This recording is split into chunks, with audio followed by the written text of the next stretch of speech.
ఎల్సెలా books వారి Lent కాలపు ప్రత్యేక కార్యక్రమానికి స్వాగతం. ఈరోజు మనం లెంట్ కాలం యొక్క ఆంతర్యాన్ని అంటే దాని అసలైన ఉద్దేశాన్ని గురించి కాస్త లోతుగా మాట్లాడుకుందాం. లెంట్ అనగానే మనలో చాలామందికి వెంటనే కొన్ని విషయాలు గుర్తొస్తాయి. ఉపవాసాలు, కొన్ని ఇష్టమైన వాటిని వదులుకోవటం, ప్రార్థనలు, చాక్లెట్లు మానేయటం, సోషల్ మీడియాకు దూరంగా ఉండటం, శుక్రవారాల్లో మాంసం తినకపోవటం. ఇవన్నీ ఒక జాబితాలా, ఒక చెక్లిస్ట్లా కనిపిస్తాయి. కానీ ఈ 40 రోజుల ప్రయాణం వెనుక ఉన్న అసలు సందేశం కేవలం ఈ నియమాలను పాటించటం గురించేనా, లేక అంతకు మించిన లోతైన అర్థం ఏదైనా ఉందా? ఈరోజు మనం ఈ నియమాల జాబితాను దాటి ఈ కాలం యొక్క హృదయంలోకి తొంగిచూద్దాం. దీనికోసం బూడిద బుధవారం రోజున మనం వినే మత్తయి సువార్తలోని 6వ అధ్యాయం ఒక మంచి ప్రారంభం అనుకుంటున్నాను.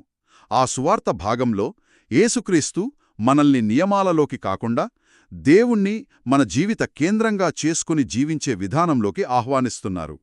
ఇక్కడే ఒక ముఖ్యమైన ప్రశ్న: నియమానికి, జీవన విధానానికి మధ్య ఉన్న తేడా ఏమిటి? మీరు చాలా కీలకమైన విషయాన్ని ప్రస్తావించారు. నియమాలు అనేవి అవును, అవి బయట నుండి మనపై విధించబడతాయి. అవి ఒక చెక్లిస్ట్ లాంటివి. ఇది చేశానా, ఇది చేయలేదా అని టిక్ పెట్టుకోవడం. ఉదాహరణకు, రోజుకొక గంట ప్రార్థించాలి అనేది ఒక నియమం. కాని జీవన విధానం అనేది మన అంతరంగం నుండి పుడుతుంది. అది మన విలువలతో, మన సంబంధాలతో ముడిపడి ఉంటుంది. ఒకరితో ప్రేమలో ఉన్నప్పుడు వారితో సమయం గడపడానికి మనమొక నియమం పెట్టుకోము గదా? లేదు, అది సహజంగా జరిగిపోతోంది. అవును. అలాగే దేవుడితో మనకున్న సంబంధం ఆధారంగా మన జీవితాన్ని మలుచుకోవడమే జీవన విధానం. అంటే చేసే పనుల వెనుక ఉన్న ఉద్దేశ్యం, మన హృదయస్థితి ముఖ్యమన్నమాట. నియమం నువ్వు ఏమి చేస్తున్నావు అని అడిగితే, జీవన విధానం నువ్వు ఎందుకు చేస్తున్నావు అని ప్రశ్నిస్తోంది. అంటే మత్తయి సువార్త కొత్త, కఠినమైన నియమాలనివ్వట్లేదు. బదులుగా అసలు ఆటనే మార్చే ప్రయత్నం చేస్తోందన్నమాట. ప్రదర్శన నుండి ఉనికికి, అంటే నేను భక్తిపరుడుగా కనిపిస్తున్నానా అనే ఆలోచన నుండి నేను దేవుని సన్నిధిలో ఎలా ఉన్నాను అనే స్థితికి మనల్ని మార్చడానికి చూస్తోంది. ఖచ్చితంగా. మనం ఆ కాలపు చారిత్రక సందర్భాన్ని అర్థం చేసుకుంటే యేసుక్రీస్తు మాటలు ఎంత విప్లవాత్మకమైనో తెలుస్తుంది. మొదటి శతాబ్దపు యూదా సమాజంలో బహిరంగ భక్తి ప్రదర్శనలకు చాలా ప్రాముఖ్యత ఉండేది. వీధులలో నిలబడి ప్రార్థించడం, తాము ఎంత దానం చేస్తున్నామో అందరికీ తెలిసేలా చేయడం వంటివి. అవి సామాజిక గౌరవానికి చిహ్నాలు. అలాంటి పరిస్థితులలో మీరు రహస్యంగా ప్రార్థించండి, మీ కుడిచేయి చేసే దానం ఎడమచేతికి తెలియనీయవద్దు అని చెప్పడం అంటే అది అప్పటి సామాజిక కట్టుబాట్లను తలక్రిందులు చేయడమే. అది కేవలం ఒక సలహా కాదు, అదొక సవాలు. ఇది ఈనాటికి వర్తిస్తుంది కదా. మనం బహుశా వీధులలో నిలబడి ప్రార్థించకపోవచ్చు, కానీ మనకు మనదైన ఆధునిక ప్రదర్శన వేదికలున్నాయి, సోషల్ మీడియా లాంటివి. మనం చేసే ఆధ్యాత్మిక పోస్టులు, ఈ లెంట్ కాలంలో నేనిది త్యాగం చేస్తున్నాను అని ప్రకటించడం, ఇవి కూడా ఒక రకమైన ప్రదర్శనే కదా. నిజమే. మానవ స్వభావం మారలేదు, వేదికలు మాత్రమే మారాయి. అందుకే ఈ బోధలు నిత్యనూతనంగా ఉంటాయి. ఇక్కడ ఉద్దేశం చాలా ముఖ్యం. మనం చేసే మంచి పనులు ప్రేమతో, దేవునితో మనకున్న సంబంధం యొక్క సహజమైన ఫలితంగా రావాలి. అప్పుడు అవి భారంలా కాకుండా ఆశీర్వాదంలా అనిపిస్తాయి. అవును, ఒక బాధ్యతలా కాకుండా. అదే, బాధ్యతతో నేనిది చెయ్యాలి అనే ఒత్తిడితో చేస్తే అది మనల్ని అలిసిపోయేలా చేస్తుంది. కాని ప్రేమతో నేనిది చెయ్యాలనుకుంటున్నాను అనే ఆనందంతో చేస్తే అది మనకు శక్తినిస్తుంది. లెంట్ అనేది మనల్ని బలహీనపరచడానికి కాదు, మనల్ని ఆధ్యాత్మికంగా బలపరచడానికి ఉద్దేశించబడింది. ఇక్కడే నాకొక ఆసక్తికరమైన సందేహం వస్తుంది. ఒకవైపు మత్తయి సువార్త రహస్యంగా ఉండమని చెబుతోంది, మరోవైపు మీ వెలుగు మనుషుల ఎదుట ప్రకాశింపనీయుడి అని కూడా చెబుతోంది. మరి ఈ రెండింటినీ ఎలా బ్యాలెన్స్ చేయాలి? ఇది చాలామందిని గందరగోళానికి గురిచేస్తోంది. ఇది అద్భుతమైన ప్రశ్న. ఈ రెండింటి మధ్య ఉన్న సమతుల్యం చాలా ముఖ్యం. ఆ రెండింటినీ వేరుచేసేది మన ఉద్దేశ్యం. రహస్యంగా ప్రార్థించడం, దానం చేయడం వెనుకున్న సూత్రం ఏమిటంటే, మనల్ని మనం అహంకారం నుండి కాపాడుకోవడం. దాని ప్రేక్షకులు దేవుడు మాత్రమే. దాని ప్రతిఫలం దేవుని నుండి వస్తుంది. మీ వెలుగు ప్రకాశింపనీయుడి అన్నప్పుడు దాని ఉద్దేశ్యం ఇతరులు మనల్ని చూసి, మనల్ని కాదు, మన ద్వారా దేవుణ్ణి మహిమపరచాలి. ఓకే. అంటే మన చర్యల వల్ల ప్రజలు ఆహా ఇతను ఎంత గొప్పవాడు అని అనుకోకూడదు. బదులుగా దేవుని ప్రేమ ఎంత గొప్పదో అది ఇతని జీవితంలో కనిపిస్తోంది అని అనుకోవాలి. అంటే మన మీదకు స్పాట్లైట్ రాకుండా మన ద్వారా ఆ వెలుగు ప్రసరించేలా చూసుకోవాలన్నమాట. ఆ చర్యకు హీరో మనం కాదు, దేవుడు. తేడాను గుర్తించడమే అసలైన వివేకం.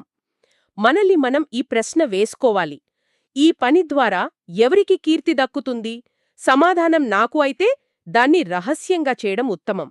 సమాధానం దేవునికైతే దాన్ని ఇతరులకు స్ఫూర్తినిచ్చేలా చేయడంలో తప్పులేదు. ఈ సూక్ష్మమైన తేడాను అర్థం చేసుకోడానికే ఈ లెంట్ కాలం ఒక శిక్షణా శిబిరం లాంటిది. మన ఉద్దేశ్యాలను శుద్ధి చేసుకునే సమయం. అవును. ఈ ఉద్దేశ్యశుద్ధి అనే ప్రయాణానికి ప్రభు నిన్ను నిశ్శబ్దంగా, నిజాయితీగా మరియు ఆనందంగా వెతకడానికి మా హృదయాలను తీర్చిదిద్దు అనే ప్రార్థన ఒక మార్గసూచిలా అనిపిస్తుంది. ఈ 3 పదాలు నిశ్శబ్దం, నిజాయితీ, ఆనందం సాధారణంగా లెంట్ కాలంతో ముడిపడి ఉండే పదాలు కావు. వీటిని కొంచెం విడమరుద్దాం. మొదటగా నిశ్శబ్దం. మన ఆధునిక ప్రపంచంలో నిశ్శబ్దం అనేది ఒక విలాసంలా మారింది. టీవీ, సోషల్ మీడియా ఫీడ్లు, ఈ గందరగోళంలో మన అంతరాత్మ స్వరం వినడం, దేవుని స్వరం వినడం దాదాపు అసాధ్యం. నిశ్శబ్దంగా వెదకడం అంటే కేవలం మాట్లాడకుండా ఉండడం కాదు, మన జీవితంలోని అనవసరమైన శబ్దాలను తగ్గించుకోవడం. అందుకే ఉపవాసమనేది చాలా శక్తివంతమైన సాధనం. ఆహారం నుండి ఉపవాసం. అవును, అది మన శారీరక కోరికల శబ్దాన్ని తగ్గిస్తుంది. సోషల్ మీడియా నుండి ఉపవాసం ఉండటం ప్రపంచపు గందరగోళం శబ్దాన్ని తగ్గిస్తుంది. ఆ ఏర్పడిన నిశ్శబ్దంలోనే మనం స్పష్టంగా వినగలుగుతాం, ఆలోచించగలుగుతాం. ఆ నిశ్శబ్దంలో మనం ఎదుర్కోవాల్సింది మనల్నే. అక్కడే నిజాయితీ పాత్ర వస్తుంది. బయటి శబ్దాలు లేనప్పుడు మన అంతర్గత ఆలోచనలు, మన బలహీనతలు మరింత స్పష్టంగా కనిపిస్తాయి. దాన్ని ఎదుర్కోవడం చాలా కష్టం కదా. ఖచ్చితంగా. అందుకే నిజాయితీ చాలా ముఖ్యం. నిజాయితీ అంటే దేవుని ముందు ఎలాంటి ముసుగులు లేకుండా నిలబడటం. ప్రభూ, నేను పరిపూర్ణుడిని అని నటించడం కాదు. ప్రభూ, నాలో ఈ బలహీనత ఉంది, నేను ఈ విషయంలో పోరాడుతున్నాను, నాకు నీ సహాయం కావాలి అని ఒప్పుకోవడమే నిజాయితీ. మనల్ని మనం ఉన్నది ఉన్నట్టుగా అంగీకరించడం. అవును, మన నీడను మనం అంగీకరించినప్పుడే దానిపైకి దేవుని వెలుగు ప్రసరించగలదు. లెంట్ కాలం మనల్ని మనం మోసం చేసుకోకుండా, మనల్ని మనం నిజాయితీగా పరిశీలించుకోవడానికి ఒక అద్భుతమైన అవకాశం. ఈ నిశ్శబ్దం, నిజాయితీ ఈ రెండు కొంచెం బరువైనవిగా, తీవ్రమైనవిగా అనిపిస్తాయి. మరి అలాంటి ప్రయాణంలో ఆనందం ఎలా సాధ్యం? ఇది విరుద్ధంగా అనిపిస్తోంది. పైకి అలా అనిపించినా దానిలో లోతైన సత్యముంది.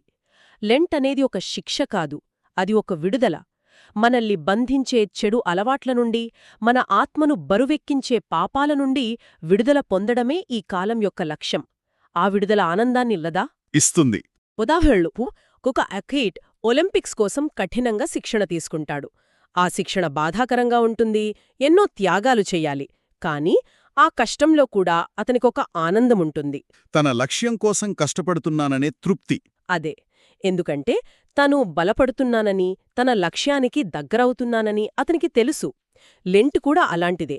ఈ ఆధ్యాత్మిక అభ్యాసాలు మనల్ని దేవునికి దగ్గర చేస్తున్నాయనే సంతోషం, మన ఆత్మ శుద్ధి అవుతుందనే ఆనందం మనకు కలగాలి. ఒకవేళ మన ఉపవాసం మనకు చిరాకును, కోపాన్ని కలిగిస్తోందంటే బహుశా మనం దాన్ని ఒక నియమంగా చేస్తున్నామేమో, ప్రేమతో చెయ్యట్లేదేమో అని ఆలోచించాలి. మొత్తంమీద ఈ చర్చ సారాంశమేమిటంటే, లెంట్ అనేది బాహ్య ఆచారాల కన్నా అంతర్గత పరివర్తనకు సంబంధించినది. మనం ఏమి మానేస్తున్నాం అనేదానికన్నా మనం దేనికోసం దాన్ని మానేస్తున్నాం అనేది ముఖ్యం. అంతేకదా? సరిగ్గా అదే. ఇది మన ఉద్దేశ్యాలను శుద్ధి చేసుకోవడానికి, దేవునితో మన సంబంధాన్ని ప్రేమపూర్వకంగా పునరుద్ధరించుకోవడానికి ఒక ఆహ్వానం, ఒక అవకాశం. ఇదొక చెక్లిస్ట్ కాదు, ఒక ప్రేమలేఖ. అయితే ఇక్కడొక ఆచరణాత్మకమైన ప్రశ్న తలెత్తుతుంది. ఇదంతా వినడానికి చాలా బాగుంది, ఈ పనులన్నీ ప్రేమ నుండి సహజంగా రావాలి అనుకున్నాం. కాని వాస్తవంలో చాలాసార్లు అవి భారంగానే అనిపిస్తాయి. ప్రార్థన చెయ్యాలనిపించదు, ఉపవాసం కష్టంగా ఉంటుంది. ఆ ప్రేమ, ఆ ఆనందం మనకు అనుభవంలోకి రానప్పుడు మనం విఫలమయ్యామని అనుకోవాలా? ఆ పోరాటాన్ని మనం ఎలా అర్థం చేసుకోవాలి? ఇది ఈ చర్చ మొత్తంలోకి అత్యంత ముఖ్యమైన ప్రశ్న. ఎందుకంటే ఇది మనందరి అనుభవం. ఆ పోరాటాన్ని చూసి నిరాశ చెందాల్సిన అవసరం లేదు. నిజానికి ఆ పోరాటమే అసలైన ఆధ్యాత్మిక పని జరుగుతోందనడానికి ఒక సంకేతం. ఒక కండరం బరువునెత్తినప్పుడే కదా బలపడుతుంది. అవును, దానికి ప్రతిఘటన అవసరం. అలాగే మన ఆత్మ కూడా పోరాటంలోనే బలపడుతుంది. మనకు ప్రార్థించాలని అనిపించినప్పటికీ మనం ప్రార్థన కోసం కూర్చున్నామంటే అది మన బలహీనమైన ప్రేమను ప్రదర్శించే గొప్ప చర్య. అది మన భావాలపై ఆధారపడకుండా దేవునిపై మనకున్న నిబద్ధతను చూపిస్తుంది. అంటే ఆ పోరాటం ఒక వైఫల్యం కాదు, అది శిక్షణలో ఒక భాగమన్నమాట. ఇప్పుడు దేవుణ్ణి వెదకడం సులువు. కాని మన హృదయం ఎండిపోయినట్లు, భారం మోస్తున్నట్లు అనిపించినప్పుడు కూడా దేవునివైపు తిరగడమే నిజమైన విశ్వాసం.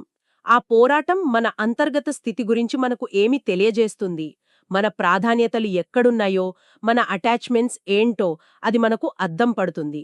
కాబట్టి శ్రోతలు ఆలోచించాల్సిన విషయం ఇది. ఈ లెంట్ కాలంలో మీరు ఎదుర్కొంటున్న పోరాటాన్ని ఒక అడ్డంకిగా కాకుండా దేవుడు మిమ్మల్ని బలపరచడానికి ఉపయోగిస్తున్న ఒక సాధనంగా చూడగలరా? ఆ కష్టంలోనే, ఆ ప్రతిఘటనలోనే నిజమైన ఎదుగుదల దాగి ఉందని గుర్తించగలరా? మా కార్యక్రమాన్ని విన్నందుకు ధన్యవాదాలు. మరిన్ని ఆసక్తికరమైన చర్చల కోసం వింటూనే ఉండండి.